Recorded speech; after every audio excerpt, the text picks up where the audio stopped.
प्रदीप जी, आज के इस भाषण से कुछ बहुत स्पेसिफिक सुनने की, शायद हम लोगों को ऐसा लग रहा था वो बातें होंगी क्योंकि पीछे एक बैकग्राउंड रहा पॉलिटिकल, लेकिन अगर देखें तो एक प्रोत्साहन देने वाला पॉजिटिव भाषण इसको कहा जाए।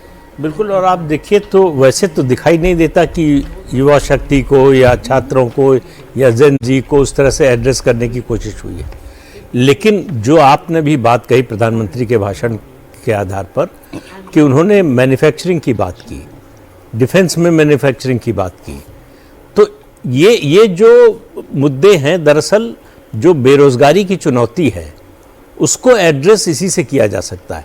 जब तक आपका मैन्युफैक्चरिंग सेक्टर और आत्मनिर्भरता ही नए रोजगार के अवसर पैदा करेगी, और रोजगार के अवसर पैदा होंगे तो ये असंतोष है।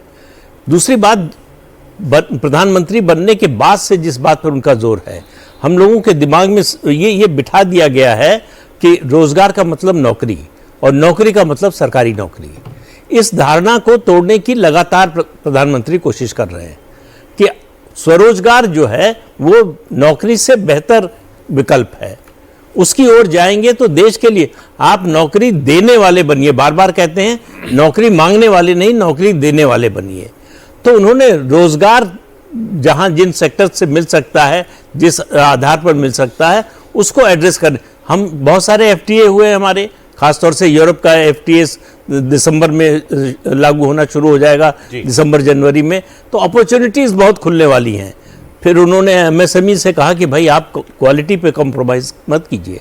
केवल एफटीए हो जाने से ऐसा नहीं है कि हमारे लिए जो है पूरी दुनिया का बाजार खुल जाएगा। जब तक क्वालिटी नहीं होगी हमारे सामान की, गुणवत्ता नहीं होगी, तब तक कोई क्यों खरीदेगा, या हम ही किसी से क्यों खरीदेंगे। अगर उन्होंने यूज किए कॉस्ट, क्वालिटी और स्केल। देखिए, स्केल तो आप बढ़ा सकते हैं, लेकिन अगर क्वालिटी नहीं होगी तो डिमांड नहीं होगी, फिर वो स्केल का तो फिर प्रश्न ही नहीं आता। तो इसलिए जो है पहली चीज है क्वालिटी, कॉम्पिटिटिव होना। दुनिया के बाजार में किसी भी देश के सामान से, उत्पाद से हमारे देश का उत्पाद जो है वो कॉम्पिटिटिव हो, मुकाबला कर सके। तो इसलिए जो है, और इसमें इनोवेशन की गुंजाइश है, इसमें मैन्युफैक्चरिंग की नई यूनिट्स की और जो अभी हैं उनके बढ़ने की, सरकार की जो योजना जिस तरह से है एमएसएमई को बढ़ावा देने की, सबसे बड़ा रोजगार दुनिया भर में, कोई भारत की बात नहीं है, सबसे बड़ा रोजगार देने वाला सेक्टर भारत में भी एमएसएमई ही है।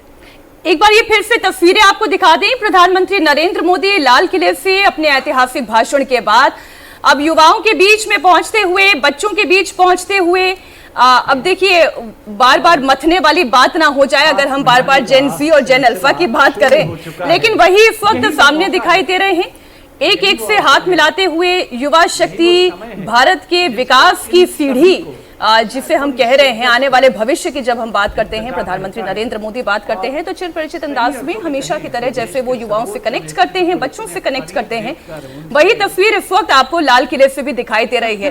अनंत जी, जब हम पॉलिटिकल मैसेजिंग की भी बात करते हैं तो आज 3 बातें उनके भाषण में मुझे खास तौर पर एकदम स्पष्ट दिखाई दी।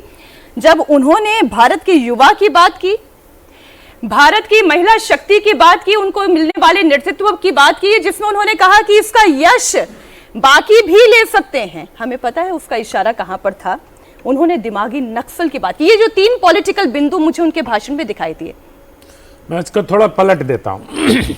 मैं दिमागी नक्सल से शुरू करता हूं क्योंकि नक्सल और मार्क्सवाद हमारा विषय भी मेरा फेवरेट विषय है। देखिए, प्रधानमंत्री ने बहुत सटल तरीके से आज युवाओं को एक संदेश दिया। उन्होंने युवाओं को पहले तो रचनात्मक बातें की कि मेडिकल की सीट बढ़ाई जाएंगी, कोचिंग, ऑनलाइन कोचिंग फ्री किया जाएगा, चिंता भी जताई उन्होंने, लेकिन इसके साथ साथ उन्होंने एक हल्का सा डोज दिमागी नक्सल का दिया। अब ये अर्बन नक्सल के अलावा एक दिमागी नक्सल, नया शब्द आज प्रधानमंत्री ने लाल किले की प्राचीर से किया। तो देश भले ही नक्सलियों से मुक्त हो गया है, लेकिन मुझे लगता है कि जो दिमागी नक्सल के तौर पर हमारे देश में मौजूद हैं, वो जो देश की भारतीय जो इंडियन इथॉस है उस पे हमला करते हैं, उस पर जो हमारे युवाओं को बरगलाने का काम करते हैं। उनके पास कोई विचार नहीं है, उनके वो भारतीय विचार के विरुद्ध नजर आते हैं।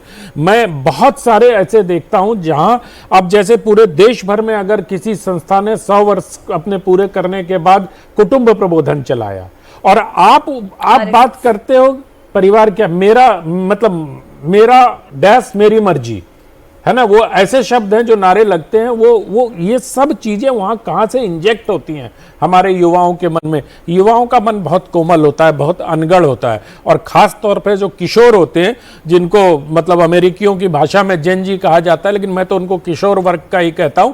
वो जो किशोर और युवा की दहलीज पे खड़े लोग हैं, जो जिनको अभी भारत के 2004 से 14 के बीच में देश में क्या घटा वो भी नहीं मालूम है, उनको दिमागी नक्सलियों के तरफ से जो इंजेक्शन दिया जाता है उससे उनको बरगलाने का खतरा ज्यादा उत्पन्न होता है, और वो देश में इस प्रकार की स्थिति परिस्थिति पैदा करते हैं जो देश हित में, भारतीय संस्कृति के हित में नहीं है।